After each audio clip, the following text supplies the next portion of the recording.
এগুলা কত তাজা এবং কত মোটা হয়ে গেছে দেখেন। হাওয়া বইতে রে। নদীতে আমরা আসছি আপনার কিছু মাছ এবং আর আবিজাবি দেখাতে। এখন আমরা দেখা মিললো আপনার মূলা, যেটা নদীর মূলা। আসলে এটা মূলা বলতে এটা কচুরিপা না।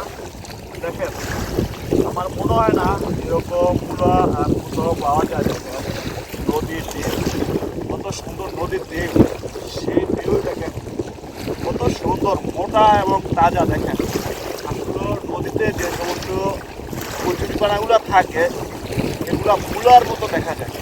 ঠিক আছে, মূলার মতো যেটা দেখা যায়। আমি যদি আপনাদের আরও একটা নিয়ে আসি তাহলে আপনাদের দেখাতে পারবো। দেখেন এগুলো আপনার মূলার থেকে কম না। দেখেন মূলার থেকেও কম না।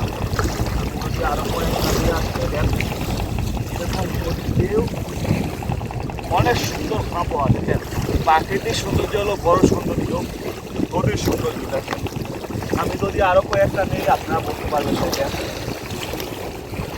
এগুলা মূলার থেকেও বেশি মোটা। দেখেন কত সুন্দর এবং কত মোটা হয়েছে। দেখেন আসলে মূলা কিন্তু সাধারণত এত মোটা হয়ে থাকে, কিন্তু এগুলা আপনার কচুরিপানা দেখেন কতটা মোটা। দেখেন আসলে নদীর সৌন্দর্যটা বড় সৌন্দর্য। এবং এই নদীতে দেখেন প্রচণ্ড ঠান্ডা আবহাওয়া, সেই আবহাওয়ায় এগুলা কত তাজা এবং কত মোটা হয়ে গেছে। দেখেন কতটা মোটা হয়ে গেছে এগুলা আপনার নদীতে থেকে। দেখেন নদীর ঠান্ডা আবহাওয়া পেয়ে এগুলা কতটা মোটা হয়ে গেছে। এগুলো কিন্তু মূলার মতো দেখা যায়, কিন্তু এগুলো মূলা না, এগুলো হচ্ছে আপনার কচুরিপানা।